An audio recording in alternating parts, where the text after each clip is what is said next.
Okay, so I'm very happy to have Professor Santosh Kumar here from Santosh State University. So Professor Kumar is an associate professor, and his PhD is from the University of Houston. Since his PhD days, he's worked a lot on health economics, and particularly, early childhood work has been quite well recognized. So very happy to have him here. He's written a large number of papers, and if you're interested in knowing more, I think the best thing to do is to just Google his work. His research website is full of all his papers and all the exciting links for you to check out. So without much more, I'll just give the floor to him. So we go till about 5:15, right? And so the floor is open. Okay, thank you very much, Karan, for the invitation. This is my first time in Ahmedabad, and I am on campus. So very happy to be here and to present one of my ongoing research on the effect of birth weight on childhood outcomes. This is as I said, my name is Santosh Kumar, but this is a joint work with Kumar. He's at IITS Mumbai. Arindam Nandi, who is at CDEP. CDEP stands for Center for Disease Dynamics, Economics and Policy. It's a think tank in Washington, D.C. Ramanan Lakshminarayan, he's the man behind CDEP, but he's also working at PHFI, which is based in Delhi, Public Health Foundation of India, and he keeps floating between Delhi and Washington, D.C. So, as you all know, if you think in terms of Millennium Sustainable Development Goals, poverty has been a big issue, and the SDG goal, one of the goals in the SDG is also to end poverty and hunger everywhere in each country on this planet by 2030, and also ensure good health and well-being by 2030.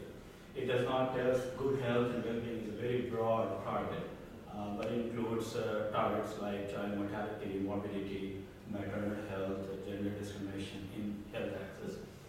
So if you look at the current data in terms of poverty, about close to 900 million people, they still live in extreme poverty, and about 1 in 5 persons in developing regions, including India, lives on less than $1.25 per day. And a majority of people living on such a meager amount of dollar per day, they mostly live in 2 regions, South Asia and Sub-Saharan African countries. And within South Asia, India is home to the largest number of poor people. So poverty is widespread. India is suffering from a high rate of poverty. And what are the different reasons or causes of poverty? There could be many causes for poverty and low economic development. It could be inadequate access to, let's say, technology and capital. So a country having less access or not having access to good technology or fewer capital might be stuck in poverty. And that applies at micro level and the household level as well. So a household or individual not having access to technology or capital, either physical capital or financial capital, might be stuck in poverty. Or it could also be access to natural resources. So a country which is rich in natural resources might do well in terms of economic growth and economic development compared to countries which do not have access to sufficient amount of natural resources. Or it could be population size. So we are talking a lot in Indian context about the dividend, because I think a large fraction of population there in the working age group. So demographic dividend, people are talking about that. But that's a sheer number of quantity of people in the working age population. But we don't talk a lot about the quality. So a country may have a large number of population, might contribute to economic growth, but the quality of population in terms of health or in terms of education is not good, then the demographic dividend may not happen. Right? So in this paper I'm going to focus a bit on the human capital accumulation in India, and I'm going to touch on this topic by arguing that among all these factors for poverty and economic development, low human capital could also be one of the important reasons, important causes for poverty and low or slower rate of economic development in some of these countries. When we talk about human capital, 2 things come to mind. One could be either education or it could be health as well. Right? So because now there's an intimate nexus between the relationship between health and education, started by a deworming paper in 2004 from Metrica, where when students were dewormed in the schools, the education or attendance rate went up. Right? So if you look at the status of human capital in India, so there are many children, they are illiterate. About 80 million children, they fail to complete primary primary school. That data number is from 2011. And based on ESSA data, about a quarter or half of the grade 3 and 4 children, they can only read grade 1 level text. So there are 50% of children there in grade 5, but only 50% of them they can read grade 1 level text. So the status of human capital is quite low in India, and that could be one of the reasons for poverty and slower rate of economic development. Then we come to human capital. So what could be the reasons for such a poor or low formation of human capital? Again, there could be several reasons. In this paper, I'm going to discuss or take a route that the low human capital could be due to poor neonatal health, or it could be health conditions, or could be the conditions in utero. So early life conditions may have a persistent and long-lasting impact on adult outcomes. That is also known as the fetal origins hypothesis or Barker's hypothesis. David Barker was a doctor in London, and he had access to adult outcomes from obesity, chronic diseases, and he found a very uncanny relationship between low birth weight and the probability of having diabetes or cardiovascular disease at age 50 or at age 60. So poor health at birth could have a large and long effects on individual well-being. So this literature, the relationship between early life conditions and later life outcomes, which are the adult outcomes, are well established in the context of high-income countries. And primarily because the high-income countries like US and Norway, Scandinavian countries, they had access to which data? They had access to birth rate data. Right? But if you think about Indian context, the birth rate data is not available for almost 70% of the kids born in India. Right? If you ask me what was my birth rate, I don't know. If I ask my parents what was my birth rate, even they also don't know. Right? So it's not that no one has thought about this question in the past, but primarily because there was no data on birth rate that limited some research on this question. So the one famous paper published in JHR by Black in Norway, the poor health at birth measured by birth weight, had long impacts on well-being later in life. It is also correlated with poor postnatal outcomes, including child mortality. Birth weight also had negative impact on educational outcomes. The paper by Prof. in 2001. It is also related to labor market outcomes. For example, in employment and earning opportunity, low birth weight babies have lower chance of doing well in the labor market. They have lower chance of being employed, and if they are conditional on being employed, the earning capacity or earning opportunities are lower for low birth weight babies. It is also related to adult health outcomes. For example, if a child was born at a low birth weight, that child is more likely to have some poor health outcomes such as obesity or diabetes or cardiovascular disease. And also there's some research by Case and Jackson about intergenerational transmission of health. Right? Which means if a mother was born at a low birth weight, she is more likely to give birth to a low birth weight children. Okay? So if you do not, as a policymaker, if the policymakers are not solving the public health challenge of low birth weight, it transmits the low birth weight problem to the next generation as well, and then it will lead to poverty in the next generation as well. Okay. So there has been considerable evidence on the long-term impacts of birth weight on adult outcomes. What is missing in the literature is the mediating outcomes. So we observe adult outcomes very late in life, and in terms of policy intervention, maybe it's too late to intervene. So if I observe a 35 years old person who is poor, who was born at a low birth weight, can we do something at such a later age? And the answer could be maybe not. Many of these skill upgradation programs may not work because there might have been some permanent damage to the cognitive development of that person very early in life, which cannot be remediated by some additional investment or additional programs. Yeah. So in most of these papers, Santosh, I'm just curious about what is the research design in terms of the data. Are they looking at adults and then asking them, linking them back to birth records, or are they following people from their birth? It could be both.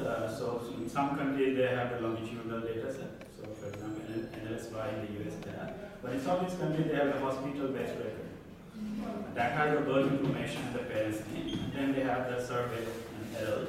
And with the parent's name they can match the adult outcome survey to the birth date. I think my concern over here is that low birth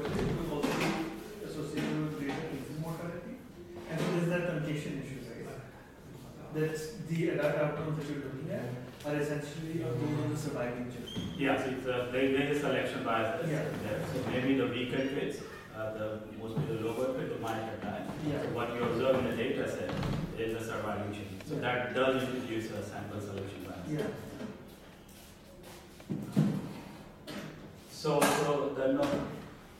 the added contribution in this paper is that we are not looking at outcomes, rather we are looking at outcomes in the mid-childhood years, which is between 5 to 8 years. And we focus on this because maybe this is the time if you observe a negative impact of birth weight in the mid-childhood outcomes or in the adolescent outcomes, then in terms of policy, that's the right time to intervene, right, to remediate some of the early fetal, early insult in health or early fetal insult. Because adult outcomes they manifest through development in your childhood years, and for effective policy design, a better understanding of developmental trajectories in the intervening period of early or mid-childhood could be helpful. So Aman, Curry, and Joe, they have a very nice survey paper where they talk about this missing middle years. So most of the literature is focusing on the effect of either in utero conditions or birth outcomes or early life conditions on adult outcomes. They are not in a paper looking at the outcomes in the mid-childhood period. So they call it as a missing middle years, and future research should be guided to find out the effect of the early life conditions on outcomes in the middle years. Okay, so in this paper, my research question is, what is the impact of poor neonatal health? We measured that as birth rate on human capital accumulation in India in the mid-childhood years, and whether this relationship vary by socioeconomic conditions, and depending on that, do we have any evidence on the relationship between early neonatal health and parental inputs, whether they are complements or they are substitutes. So there is a part of literature on this topic also talks about the reinforcing behavior or compensating behavior of the parents. So which means that if I observe that my child is a low birth weight, am I going to spend more resources on my low birth weight versus less resources? Because if I have a preference for equity among my children, then I would be spending equal amount, right? But if I want to maximize the returns, then as a parent, I will be spending more resources on the high birth or the normal birth weight babies compared to low birth weight babies. Right? So depending on parental behavior and the preference for equity versus efficiency, they might engage either in the compensating behavior. So they might spend more resources to compensate for the low birth weight or poor neonatal outcome so that they can catch up. One more point on the catch up, I use the word catch up, but the literature on catch up is quite messy. As of now, we do not know the right age when they catch up. If there is a compensating resource investment by parents.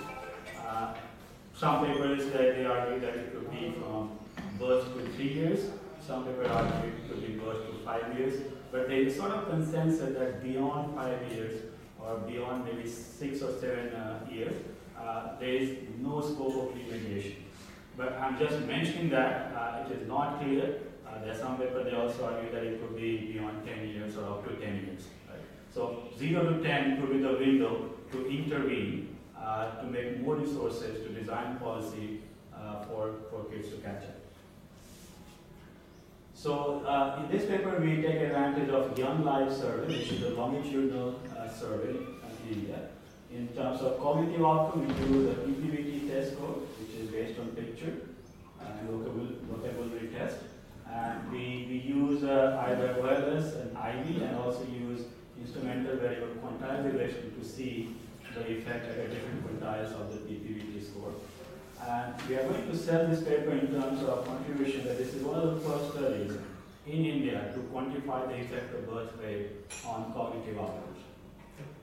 Most of the papers are from high-income countries, developed countries, but to my knowledge, this is one of the first papers looking at this question in India. Okay, just to give you a glimpse of the finding, what we find in this paper, that birth weight improve cognitive outcomes in India. Yeah. So, do we have a reason why we would want to, or is there something special about Indian populations? Or environmental conditions? I would say that the low birth weight prevalence 2%. And when we think about human capital and poverty, then instead of some other measures or other reasons, maybe the low birth weight could be the most important reason, one of the important factors where more resources should be diverted or more resources should be invested to reduce the incidence of low birth weight. And that's just, so suppose you were to take a sample from an existing study, so high poverty areas in the US, and did the same study over there. So I would say, the effect, the strength of magnitude and the size of the magnitude, they differ by country. So when I do the literature review briefly, you will see that the results are, in some countries they are insignificant. It depends on the econometric model. It also depends on the test. The qualitative tests, they are not the same across all countries. So I think there is a value in asking this question. But those are technical reasons, right? I mean, I'm just trying to see if there's a basic thing about the Indian population. I mean, not that I need to be convinced to why should we know about the Indian population, but that the parameters cannot transport. So maybe it's the if the catch-up technology that you have in mind is a diet, right? And the Indian diet is systematically different from diet elsewhere, or if environmental conditions are systematically different. So I would say for the low birth rate, maybe the access to health infrastructure or the quality of health infrastructure is so poor that is contributing to low birth rate. Yeah. And this program, I'm trying to show that if you do not solve that problem, this has an impact on the accumulation of human capital and in turn poverty. So in terms of the broad goal of poverty reduction, more investment in low birth rate, maybe improving the quality of healthcare, or some conditional, unconditional cash transfer policies could help here. So the low birth weight part, apart from the health infrastructure and social factors, is there any biological factors? So even in India, we have so many basically genotypes, and also some particular population is more prone to have lower birth weight because of the genetic factor rather than others. So yes, a part of that, a part of low birth is also due to genetic factors. But majority of the LBW could be rectified, could be resolved by improving the socio-economic condition, improving the access to health infrastructure. But you're right, there's a part of, and in some of the papers they're using that genetic factor as an instrument for low birth weight. Because I was thinking if that population, because of genetics, is likely to have that kind of birth weight, so calling it low compared to the whole population of the global standards will be kind of incorrect. But the number is frightening, so it's close to 20% of Indian kids born here, they are low birth weight. So it would be hard to imagine that 20% of the kids, and we have also seen a progress. So if you look at 10 and 15 years ago, the number was about 35%. So with some advancement, improve the investment in health or maybe parental behavior, the number is going down. But still in the current period, about 20%, that's a huge number. So I don't think that could only be because of genetic factor. I agree that they're part of that, maybe 5%, I don't know the number, I'm just making a number. 5-6% could be because of genetic factor, but there are socio-economic, environmental factors, health infrastructure factors, they are contributing a lot to the prevalence of LBW. The nature versus nurture debate kind of thing, so maybe this is a natural thing rather than making it a social problem. Yeah, so the nature versus the nurture is also not settled. So what he's saying, the nature part would be constant across countries. The effect of birth weight on cognition, the effect of the health endowment on cognition should not vary by country. But it's the nurture part that makes a difference between the different magnitude or different size of the birth weight effect across countries. So one of the major reasons cited for low birth weight is prematurity. So are you segregating the cases by because gestational age is also highly linked to cognitive development? Yes. So are you concerned? So I'm using preterm birth as an instrument for the low birth weight. Right? And there is no data on gestational weeks in this data set. So that's one of the limitations. I do not control for gestational week in the map. Because the literature says that Yeah. beyond 33, there is segregation based on weeks also, how much weeks. Like if it is ideally 40 weeks is considered to be 36. 36. 36, yeah. That's 36. Yeah. But then even 36 also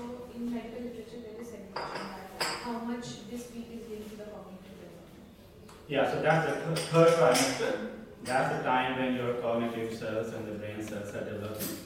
So each week in that 32 to 36 would contribute to the development of the cognitive cells. So, but yeah, gestational weeks usually in the birth rate literature, the main independent variable is the fetal growth, where you divide the birth rate by gestational weeks, because that takes care of the preterm and also weeks of gestation.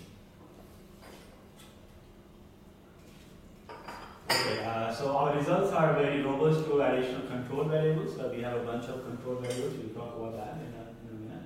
And we do find some evidence of heterogeneity in the impacts. They differ by wealth status of the household, also the education of the mother, whether it's urban or rural. And we do find some suggestive evidence that poor neonatal health and parents' inputs or investments are substitutes and not complements. Okay, so very simple conceptual framework. So if we think about Y as the output, which could be poverty as well, that is a function of physical capital, labor, and also human capital. And then we write human capital as a function of education and health. And if we take education and health, it's a function of health in time period T is a function of health in T minus 1, and a function of health in T minus 2. So the health stock of health capital that we observe in time is accumulative or cumulative health stock over previous years. So if we do the backward, we go backward in time, then health in current time period or current year is a function of health at time 0, which is at birth, and health negative 1 is the in utero health in the in utero period. Right? So I'm trying to, if you rewrite, use this equation into this, then this means that the poverty or output in time period T could be a function of health at time 0, which is health at birth. Right? So that's the relationship I'm interested in to estimate. And this is, as I said, this term has come from epidemiology. It's known as Barker's hypothesis. And the Barker hypothesis means that low birth weight or poor fetal development has a long-lasting impact and prominent impact on adult health. And what he found is that LBW babies have higher risk of coronary disease in later life, increased risk of hypertension, stroke, and type 2 diabetes, which means that origin of later life health problems, they originate very early in life. In Barker's hypothesis, either it was in utero or in fetal state, or maybe at the first year of life, so first 12 months. Okay, so in terms of literature, there is large literature documenting the effect of neonatal health on a wide range of adult outcomes, such as wages, disability, adult chronic conditions, and human capital accumulation. And the effect size varies a lot. It depends on the data, the functional forms of the regression model, and also the type of test, and also the country setting. Because if you keep the nature part constant, then it's the nurture part that is contributing to different result, different birth rate effect. And the socioeconomic conditions and environmental conditions, they differ a lot across country, and in turn will contribute to the different level of nurturing across countries. So one of the early and the best papers published in the US was the twin study by J. Berman and Rosenweil, published in 2004, and they found that low birth weight babies had lower schooling and basis. And they were using twin fixed effect model, and the sample size was 804 children. So it's very hard to have a huge sample size when we are running a twin fixed effect model. Similar study by Black and their co-authors in 2007 done in Norway. They also found negative impact on birth weight, lower birth weight on a bunch of outcomes, including neonatal outcomes. I think that was mortality, infant mortality, height, IQ, high school completion, employment, earnings, and also birth rate of next generation, birth rate of the children, which is the intergenerational transmission of health. This is a paper in Chile which found that a 10% increase in birth weight increases. No, this is a paper by David Filio, and this paper was published in AER 3 years ago. And the data set is from Florida. So, and the beauty of this paper was that they have access to huge sample size, close to a million, and they had about 16,000 twins in their sample. So not a new question, not a new country, still got published in AER purely because they had access to huge data set. So that paper found by David Fidio that a 10% increase in birth rate increases test score by 0.04 standard deviation. And they look at this effect by grade from grade 3 to 8, and they found persistent effect of birth rate across different grades. So it doesn't get reduced in grade 5, grade 6, grade 7. The coefficient remains the same across grades 3 to 8. They do not vary by school quality. So one of the new things in this paper was they wanted to see if there's any policy intervention in terms of, let's say, school quality. Whether the low birth rate children, if they're going to good schools, right, then the effect of low birth rate, whether that is diluted or not. And what we found in this paper that the school quality has no effect on the negative impact of birth rate on test scores. Yeah. So Santosh, what's happening biologically? When the kid is heavier when they're born, so is it like about brain development or something like that, which the higher birth rates? So from medical literature, if you think about the editorial conditions in the third trimester, the development of brain cells is happening, is the low birth rate that is more critical determinant of development of some of the cognition compared to high birth rate. So obesity could be a problem, but in terms of development during the intro phase, obesity or higher birth rate is not that much a problem compared to low birth rate. It's the low birth rate that contributes or affects negatively the development of the cognitive cells. I'll come back to this 0.04 standard deviation. So this is a result from US, Florida, huge sample size. A 10% increase in birth rate led to increase in test score by 0.04 standard deviation. We can also use this number to compare with some of the educational experiments where remedial education, teacher hiring, or reducing the class size, or what are the impacts in terms of size of those educational interventions. And then we can compare whether teacher, I'm not saying teacher hiring is bad, but the teacher hiring compared to increase in birth rate, which one is more cost effective. In terms of some of the literature in developing countries, there are few papers, not many, one in China, two in Chile.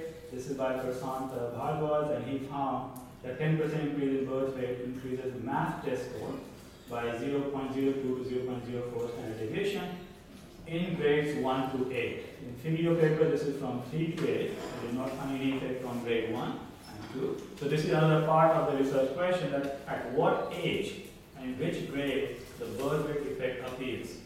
Is it at age 4, 5, 6, 7, grade 1, 2? That is also an interesting question, because once we know at what age it appears, then one can design a policy. For example, another paper in Chile found that 400 grams increase in birth rate increased math test score by 15%. The other thing to keep in mind that this 400 grams, is this amenable by a policy? Can we have any policy that can increase birth rate by 400 grams or 500 grams? So I'm using this 10% increase in birth rate, say in Indian sample, the average birth rate is about 700 grams. So 10% would be about 270 grams or about 2. So that could be affected by policy. So did they use similar modeling frameworks to similar types of regression models?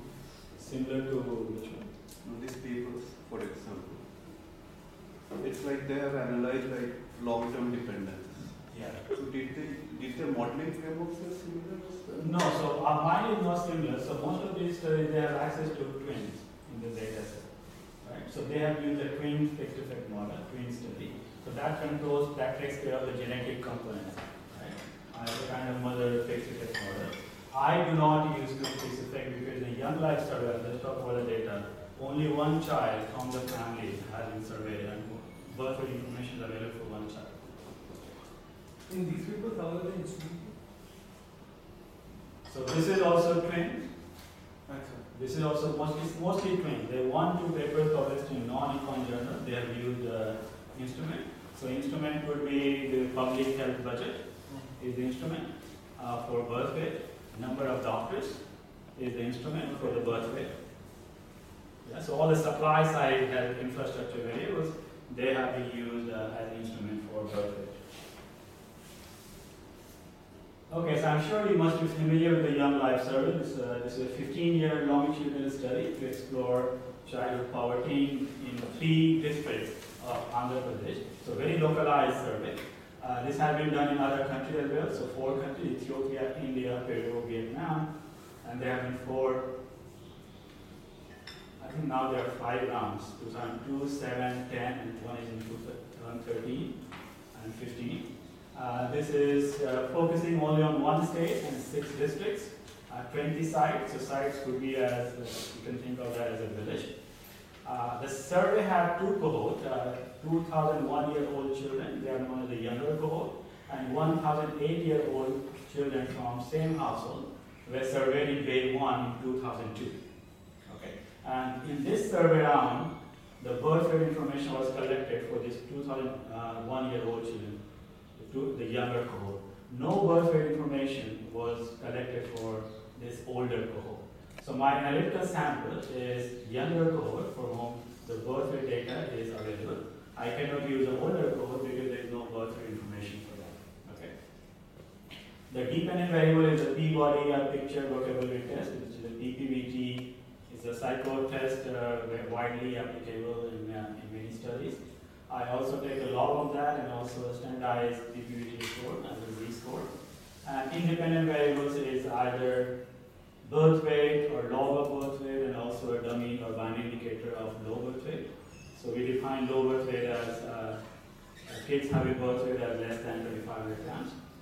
Control variables which may confound the effect of birth weight on cognitive outcomes we use in the model are household caste, religion, order, birth order, age, parents' education, gender, poverty indicator, rural, and also we have used breastfeeding as well.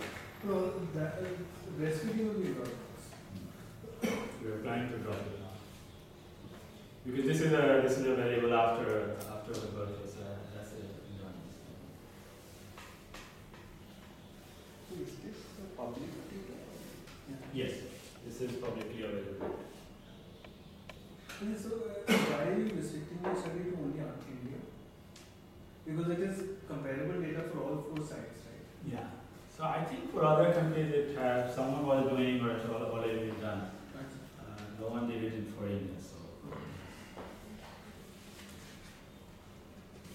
Okay, so the empirical specification for a very simple OLS will just regress the outcome variable on the birth rate and control for a bunch of confounding variables, including the site fixed effect that will take care of the time invariant fixed characteristics across sites. But this beta 1 will not give us the causal estimate of birth rate. On why? Because that is endogenous. This birth rate variable is endogenous. It could be suffering from omitted variable bias. Some of the parental characteristics might affect the birth rate and also the cognitive outcomes, right? So what are the solutions to tackle this problem? Could be either use a twins or siblings fixed effect models, but we cannot do that because we don't have any information on twins or either on siblings. Some studies have used natural shocks to identify the variation in birth weight. One can also use instrumental variable methods, for example, public health budget, a number of doctors, and some of the recent 2 or 3 years old studies are using some genetic variable they have access to. In the US, it's called nucleotide polymorphism. So they are using that variable or that information as an instrument for birth weight. I don't think we are ever going to have this data in India in the next 50 years. Okay, so in this, we are going to use the IB method. So first stage will be regress the endogenous variable, the birth weight, on the instrument, and other exogenous variables. So Z is the instrument here. And in the second stage, we regress the outcome variable on the predicted value of birth weight from the first stage. Right? So I is means here is index of children, J is the household, and S is the site. And We cluster the standard error at the child level because we observe the same child at birth, in 2002 and also 2006 and 2009. Okay, so this is the most important slides about the instruments. So we just received a scathing referee report on the validity of instruments. So we are still thinking how to improve on this. So what we are doing in this paper, we are using mother's height and probability of preterm birth jointly as instrument for low birth weight or for birth weight. Right? Both instruments in some way capture the intrauterine environment of the mothers and also the fetus growth, and in turn it will affect the birth outcomes, which is the birth weight in the paper.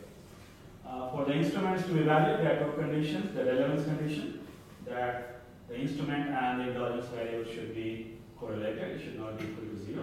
And the exclusion restriction is the correlation between Y and Z should be 0. Right? So what we're doing, there's some paper that suggests that for instruments to evaluate, what you need is a conditional orthogonality and not the unconditional one, which means if there is some variable that might affect the Z and also the outcome, and if you control for that, then IB is valid conditional on controlling for these variables. So for example, let's say parental education. So parental education might affect the instrument. Okay, so whether parental education might affect the healthy behavior or health preference of the mother, and that may affect the probability of giving birth to or having a risky pregnancy versus non-risky pregnancy. And at the same time, also affect the cognitive outcome of the child. Right? So, but we control for mother's education. So, conditional on controlling for mother's education, we argue that these instruments jointly they satisfy the exclusion restriction. But I'm a little sympathetic here that let's say preterm birth might have an independent effect on cognition. So, let's say through birth, brain development, and some other things happening during the utero. If that is true, then in that case our 2SLS estimate would be biased in a downward direction.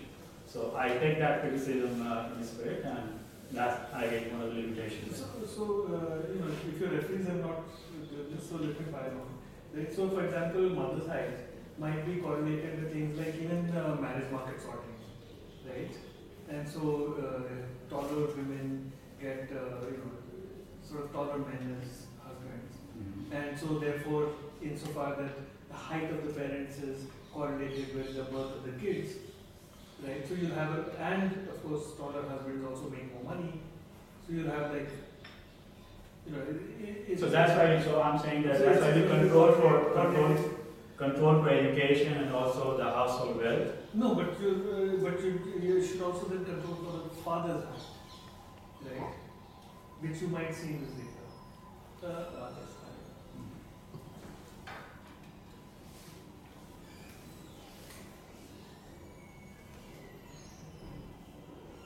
Yeah, all this height literature that all the people learn, economics of human and biology. So height literature just says that. So yeah, so I should be controlled. Yeah, I'll try that. If father's height is available in Y. So why don't you look at rainfall shocks?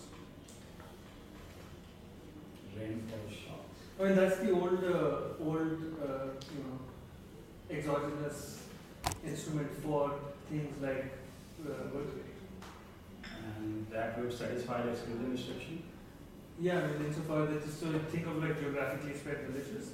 Some of the villages got a rainfall shock in the quarter where, a trimester where the last trimester or whatever, and they got negative rainfall shocks, the mama ate less, and therefore the kid was on low birth weight. And now you have an effect of that. But that would also affect the household income, agriculture production. And 70% of the Indian households in rural areas, they depend on agriculture as the main source of income. So through household income, it will affect the cognition as well. So I don't think that will satisfy the exclusion restriction.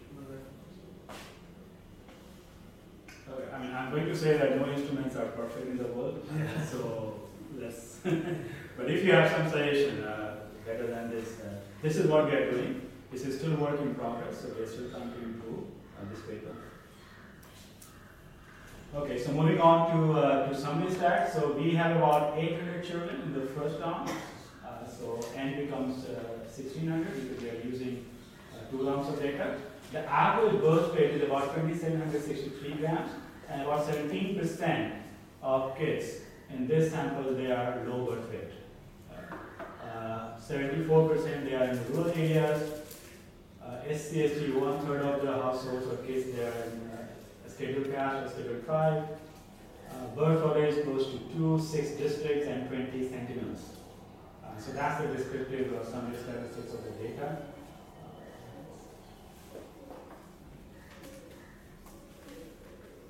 Okay. I'm going to show you the first results, which is, so we first use each instrument separately. So for example, in column 1, we just use mother's height. In column 2, we use preterm birth. Okay. And in column 3, we use jointly mother's height and preterm birth together as instrument for the birth weight, the endogenous variable. And in column 1, we see that mother's height has positive relationship with the birth weight. In preterm for column 2, for preterm, the relationship is negative. And when we jointly use, again, the singular coefficient. But if you look at column 1, the F stat is not greater than 10, which is the usual rule of thumb in IV. So this is a case of weak instrument if we use it alone. For preterm birth is significant, F stat is greater than 10. So to have more precision in the analysis, we jointly use both these instruments, mother's height and preterm in column 3, in all our analysis where the coefficients are in the right direction and also F stat is greater than 10.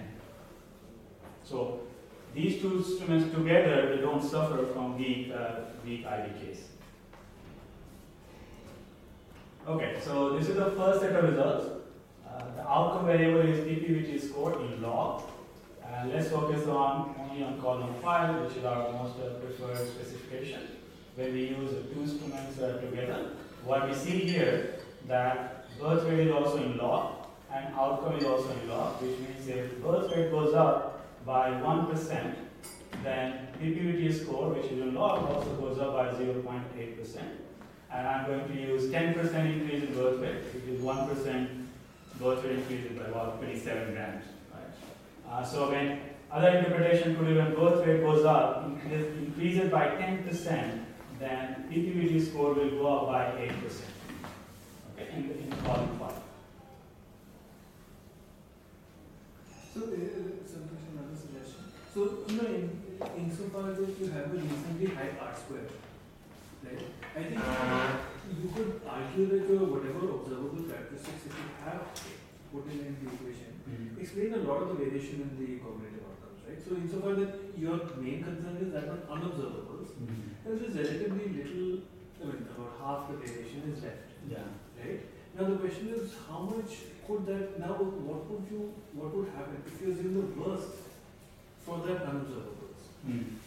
Right? So you're thinking of some sort of bounding exercise? Bounding thing. That you assume that 10%, 20%, then how is it? Right? And you could ask yourself, like, how bad will the unobservables need to be in order to overturn your main finding? Yeah.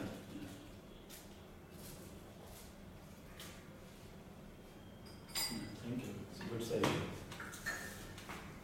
Any other question on this result? Okay. In table 4, what we look at is PPVT Z-score, that's the standardized PPVT score. And again, if you look at the column 5, what we see here, that when birth rate goes up by 10%, then test score goes up by 0.11 standard deviation. Right. And we have all the controls, the cluster, fixed effect. I forgot to mention, we also include the inverse Mills ratio in the analysis, because for many kids, the birth weight information is missing. So we have a Hickman type selection correction here, and that is why we have the inverse Mills ratio as one of the variables in the model.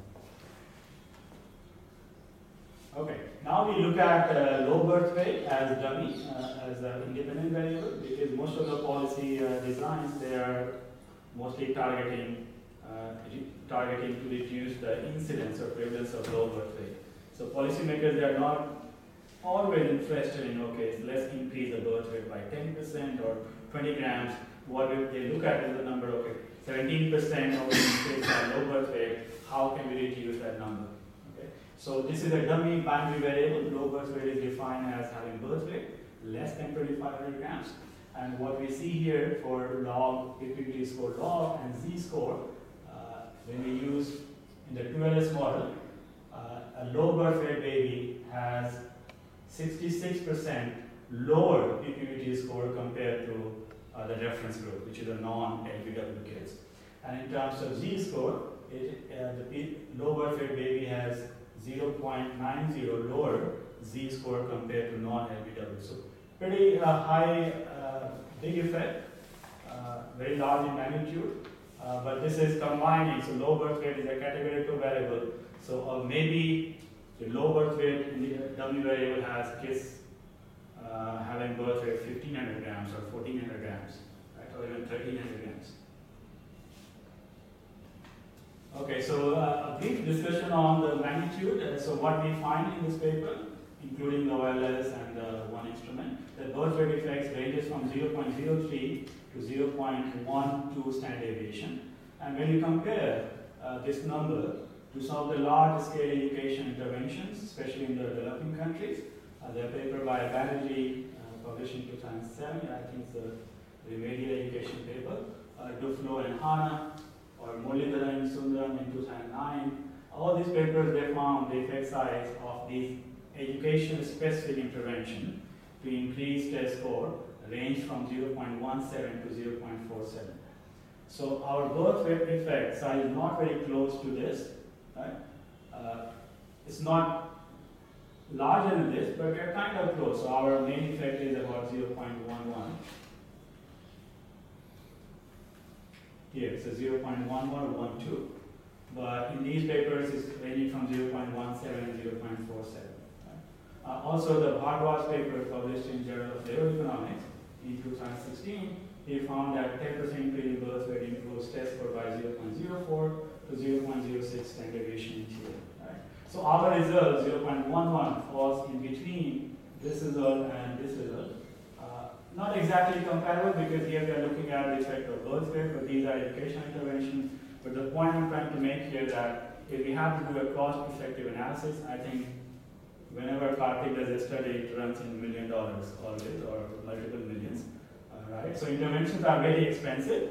So maybe to have the same outcome on a test score, more investment in the early life or in utero conditions might be more cost effective, might be more. That's not the correct. In fact, the early life interventions will have even more effects because the research is showing that the effect of the early life interventions is not just on test scores.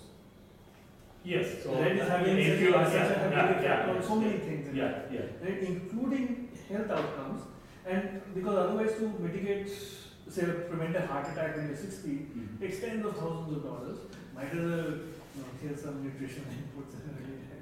But you can make that argument in the education as well. Right? So if you're more educated, maybe you have less chance of having a cardiovascular disease. Yeah, but Karthik is running like these teacher incentives, which it's hard to argue that the teacher incentive had an effect on cardiovascular disease when you're 60 years old. Yeah. Right? In a sense, yes. Yeah, I mean it's only with. But if you look at a channel teacher incentive, and then quality of education went up. Yeah. So more education, and through education channel better. Yeah, but that's such a long. This is a direct thing that you can just argue that preventing low best stress and birth score period is going to have a very good effect. Yeah, I agree. Yeah. Okay, then we did not have very good data to set up our exercise to evaluate or estimate the same effect of birth weight on test score in each grade. For example, the Figlio paper in Florida, they estimated the effect from grade 3 to 8. The Chile paper is from grade 1 to 9. But in this paper, the kids are only 8 years old. So we look at two different age 5 and age 8. And what we see, there is no effect at age 5. So the birth weight effect does not appear as early as age 5, but it does starts appearing at age 8. So that's the one result we saw in this analysis, that it age 5 or age 6 may be too early to see the effect, and maybe it's age 8 when the kids are, depending on whether they start school at age 5 or age 6, they may be in grade 2 or grade 3. So it starts in grade 2, either in grade 2 or grade 3. Which is the result in the Figlio paper, it starts in grade 3. So there is some commonality in the Figlio paper from Florida and here, but mine is very speculative, so I'm assuming that in India it starts at age 5, and then at age 8 they would be in grade 3. Okay? And the last piece in the paper is about heterogeneity, which is whether the effect of birth weight on cognitive outcomes differ by socioeconomic or environmental condition. And in Figlio paper they talk about whether the initial health endowment and parental behaviors, either they are complements or they are substitutes, right? Which alludes to the compensating behavior or the reinforcing behavior of the parents. Right? So what he argued in that paper, that if socioeconomic factors are substitutes with birth weight in the production of cognitive skills, then the birth weight effect will be larger for the disadvantaged groups. In contrast, if they are complements, then the birth weight effect will be larger for the well-off or richer households or more educated households. Right? So we're trying to test that in this setting. Let me also tell you about the results in the Figlio paper. The Figlio Florida study, the AR paper, what he found that the initial health endowment and parental behaviors are complement. The effect size was larger for the richer household. In contrast, let me show you the results. What we found on this paper, this column is for PPVT score in log. The second column is the standardized PPVT score Z. We are running the IV model, so this is the F stat. Some places you will see that this is a case of weak IV here, and this is N. Very suggestive evidence that for rural households, the effect size is larger and significant compared to urban households.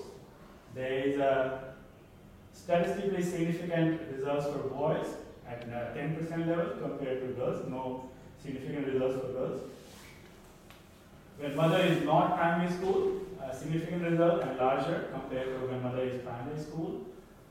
Nothing by scheduled caste or tribe, and poor households have bigger effect compared to richer households. So it seems that the disadvantaged households, they gain a lot, or they suffer from a lot from low birth weight, which means that initial health endowment and social factors or investment by parents that might be substitutes, not complements, in contrast to the US study. Okay, so those were the main results.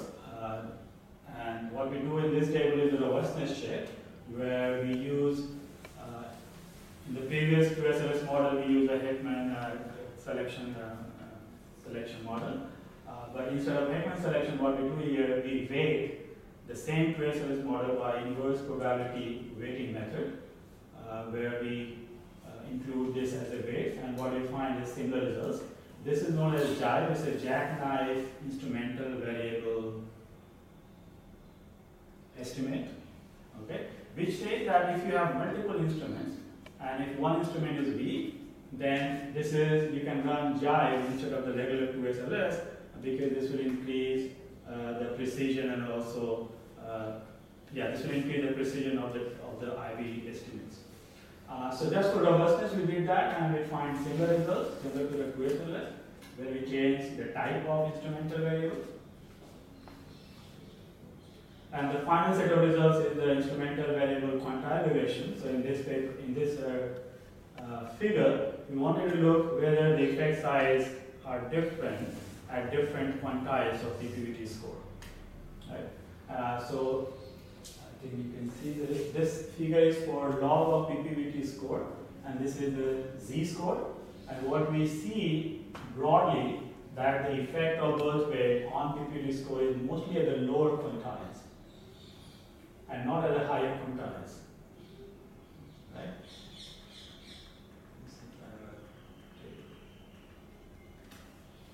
So this is the table of this picture,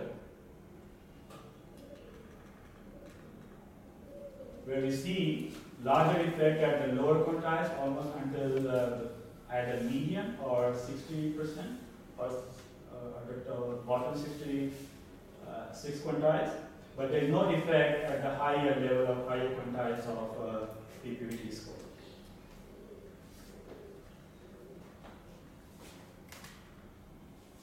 Okay, so in terms of limitations, I'm not sure if this is one of the limitations, but I'm going to mention that it's unable to use twin fixed effect for comparison. But there is a problem with the twin fixed effect as well. Because all these twin babies, they are premature. They are born as a low birth weight babies. Right? So if you want to estimate the effect of birth weight for a singleton baby, which is the average birth weight effect, then the twin study may not give you any concrete or good results to compare what will the effect of birth weight for singleton non-twin babies. And also I think now we have a lot more IVF which is associated with twin births. So the twin births themselves come in. Yeah. So and the first paper 2004, no IVF, and people thought that But now I think twin is lots of skepticism.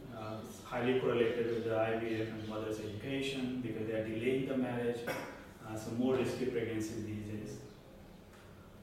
This is in terms of the representativeness of the wider data. This is just 6 districts, 1 state. So we cannot generalize the effect or the analysis to the rest of the country. Right? There could be measurement error in birth weight and PPVT score, especially in the birth rates. Some of the birth rates were recorded by the trained professionals. They claim to be trained professionals, but there could be a huge chance of some sort of measurement error. We don't have any data on gestational weeks, which is an important covariate for the birth rate and also for the cognitive development. So that's because of the paucity of data, we are not able to control for gestational weeks. Compared to previous studies, we are able to link birth weight and test score to labor market outcome because motivated this talk by linking this to poverty reduction. So maybe it could have been useful to look at some of the labor market outcomes or completed years of schooling. But they are young. These kids are not yet in the labor market. Maybe next round they will complete the education and then they might enter the labor market. So maybe in the next 2 rounds we might have more data to tease out or to work on this question.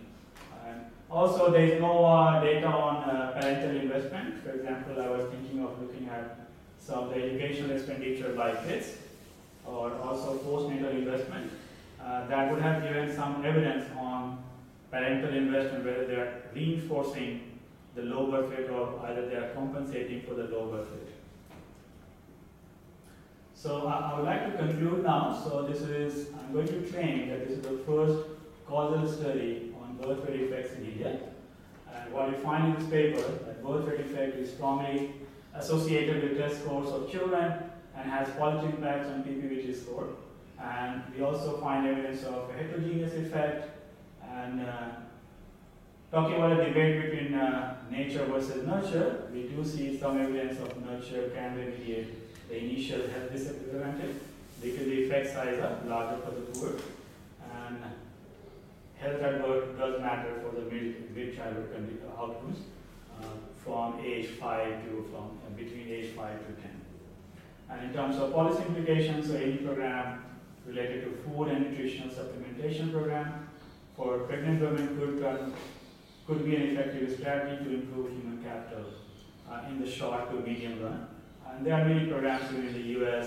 There are programs even in India, the Anganwadi and all those programs, but to what extent they are effective in reducing low birth rate, that is unclear.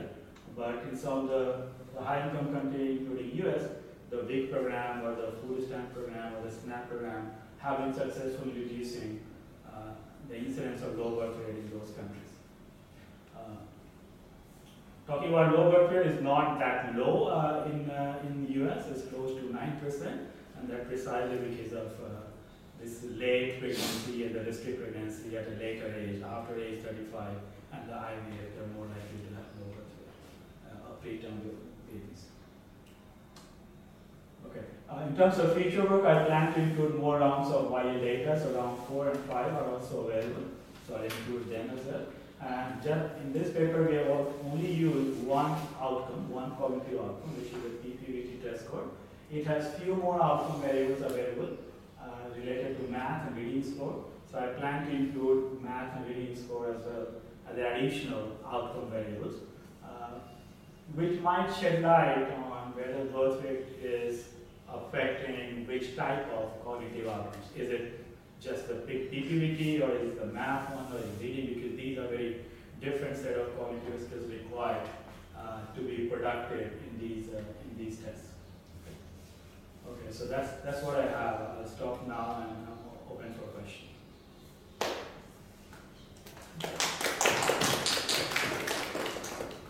So anything about high birth weight children? No.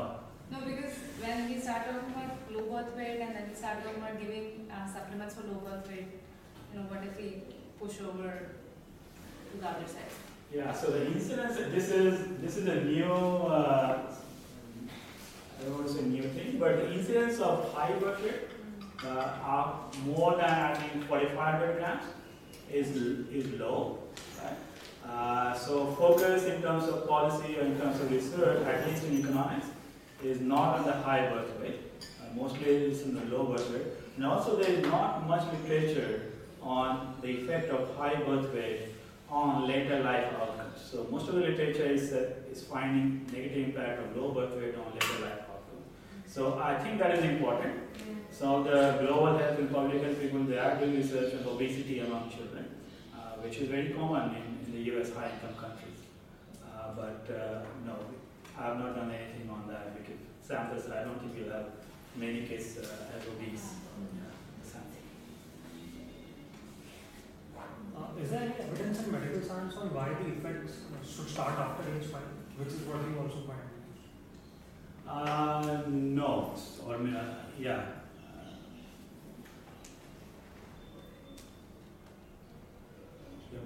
Maybe I'll say my little view on the medical evidence on the age-wise is not thorough, but I would say that it's not clear-cut at which age it shall appear. So this is one of the tasks that the referee has given us, that we should explain whether there is any evidence from medical or epidemiology literature at what age it should appear. But as of now, I'm not aware of. Is there any is there like the PPVT test itself be a better measure as kids get into these middle ages? I mean, you can imagine you give the PPVT to a 3-year-old and get no complete noise. And that's the reason why you don't pick up an effect. Right? Whereas if you give the PPVT to 7-year-olds, they're like, it's a very good measure. I mean, that has to be it, no? That I at mean, least that part has to of be part of the answer. Yeah. That how, I mean, you're diverging outcomes and at what point So did you PPVT test is age specific. So there's a separate test for 5 years old, 4 years old. So it's not that same test is given to 5 years old and 8 years old. And this has been internationally tested. And is the validity equal across all the different cohorts?